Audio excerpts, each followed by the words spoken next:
Ua tanga ia nei le pulea o ngol kolisio pesenga i le soli tu la fono le faa o lima. Le na mo lima wina faa lawa i te le lunga so ta inga tele vave faa sanga le tama o ngol kolisi i le faa i ngol vai aso. I le tali mai e le fionga le pulea o ngol kolisi le sunga Steve Mawingoa. O le ato e malanga mai ia pia i le aso. Ona e se iwa ili le faa le tonu lea. Se i o atu i ta o le fioanga. Pe onita mai te olo lato nu utalu o le awala lau papa i vai moso le tupu ai le sawa ina o le tama o ngā pesenga i lunga o le awala. O le pa uwane i le ala tele na lavea i ai. Na ta ua fo elpulea onga o le atali i le olo o sawa ina mai e talavou o fu ese. E wha ato a e atu i le a onga i le tausanga onga le nei. Na ta ua fo ele tina mai le vai a ai le o vai moso. O talavou olo o lato wha atino le sawanga e umi tele ulu. Masalo o ni tangata ta atua mai nisi nu. Maa mionga e lea nga waa o na talia e nia onga. O moli mawina o le pauane o le talavou lea ili awala na lavea i ai mai lima sa wa o talavou e silia le tofa. Na o la tofa si tele ina ilungo lea la savali mafulia ne ai ili awala tele. E tupu nei soli tu la fono ai olo ofa anga solo ai nei pol kalamea whana o talavou o le SVSG Youth. Ile taulanga ia pia. E taulongolongo i tūpulanga tō mai e tapena atua i le soifua o le tangata talavou ia aveane ma tangata matua ai wailoa awala e pui mai ai lona ainga mai sāwanga ai o whanau e tupunga mai i o lātou taimi. O le vai aso fo i le nei no o toai pol kalame ale tō manga mo e popo ngā tia le Samoa Victim Support Group e aunga umalava i le whaamuta o sāwanga i Samoa. Sa whaatino le fiu anga o whenga mo le tu malo sa nganga. E ese mai pol kalame whaawau o le tausanga le nei. Ale mtanga alwenga o leo o le Say No to Drugs. Talu, wa whaamawina o le whaaonga ina e ta māma tina ai o talavou. O whala au whaasaina leisi leo soli tu la fono. O lo o whaapuna whanau mai ei sāwanga i Samoa. Ai o le sāwa ina o le tama o ngal kolisio pesenga i ta whala i vai moso i le whai ungal vai aso. O ta uel pulea o ngol kolisi wato e fo i mai i upolu, mo le vā ili ina o le mafua anga o lea sāwanga. Ua whanga solo i neil whaamsinonga whai tū malo le mta upolo o moli ai, le sasunga a mau hanto vai toloa. I moli anga o le whai o whaamtalanga i lunga so ta inga tele vave a whai na ilis tangata.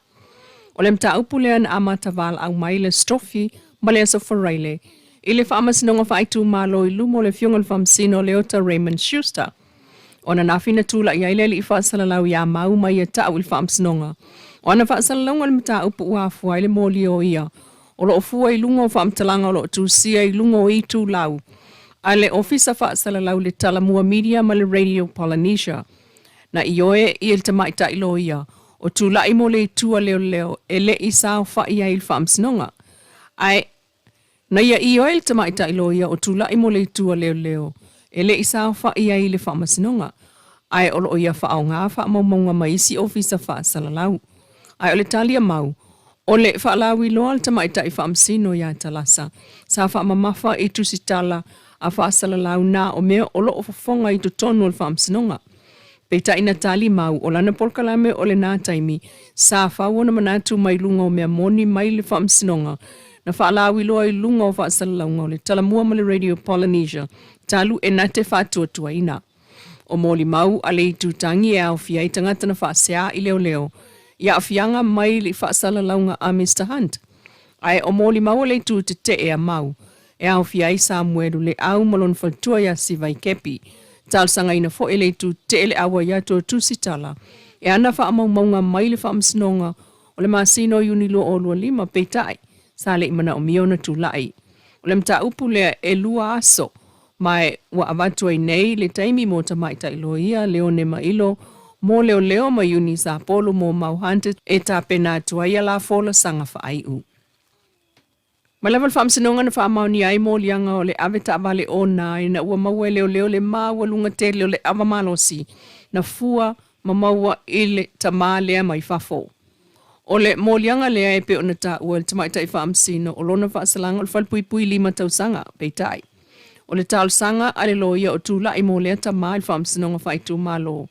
Ua mawhai ai o na whaamalia le tamaita i whaamsino le sunga Asili Elizabeth. Maanga wa ai i le whaaleao ngā ina o mōlianga whaamaunia Le se whaasalanga whaafale pui pui ai wapolo ia e totongi tawol whaamsinonga. Olo awawa e an lava e leo I lunga ata o tangata olo o mawatu ia lato suenga. O se vaenga o porkalame say no to drugs almatanga luenga. Peitai. Ole umana o porkalame tu stala palmi alias freilente nei. Lena fasiling ia ilma fu anga ole le avanea o ata o isi tangata na mawe leo ilunga. Le mtanga luenga o leo. O lo avea fo ilo fionga ma minister le mtanga luenga. O rate se tele ia umatu e tele o na tu ilunga ata o tangata ua maua mai o afia I le fola au whaasaina. O rates munu I muli ia umatu talua I nei. Ele o iaini ata o lo amailunga. Po le ale mafoanga o le atu ulanga whaamulmule lau fionga. Mana era lo siri komsina. Ana do sa unga luenga o le aveo kaka ilunga kangaka.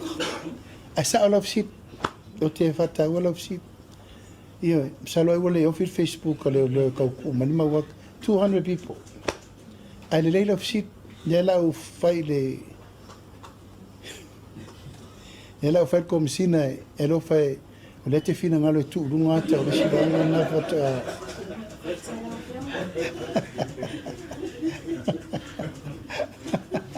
Ai ole afiafi leva lea, na toi avane ai ilunga le tu so le fitu se fulu ata e au fiai, ma tangata whaato a avane le nā o lato wata ilunga.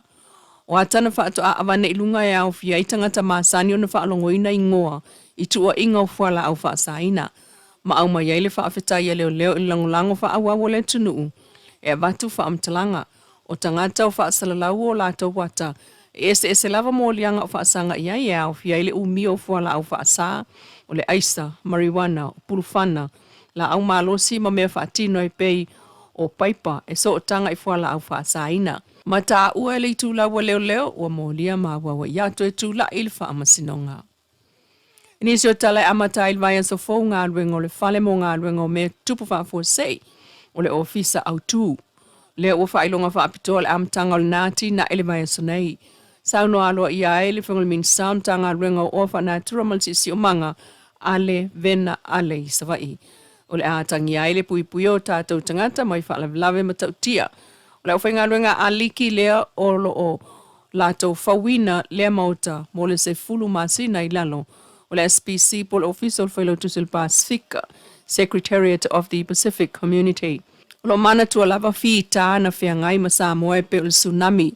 O le lua o iwa o le awha o e veni I le lua fesulua. Mi sela lua fesuluiva ko viti o lua o. O na whianga o Samoa uwha amalusia I lava le wha ua. O le tapena o le tātou tunu. Ele o ngalo fo I le awhilea na awhia I le vautele o la au wha sao ya sau. I le awhi visalau I vavalu malu o valu. Ele o ni wha le tonu tawane ai o lo o tupu pea. O le maota po le ofisa au tu o me tupu wha fo se I savai o le ato o manga iai mo mana onga I le motele o se vaenga wana fuafua ngā luma maulu o lua lima lua o tolu lima. Ia vave o na maua a inga fsosoani le taimie mana o miai.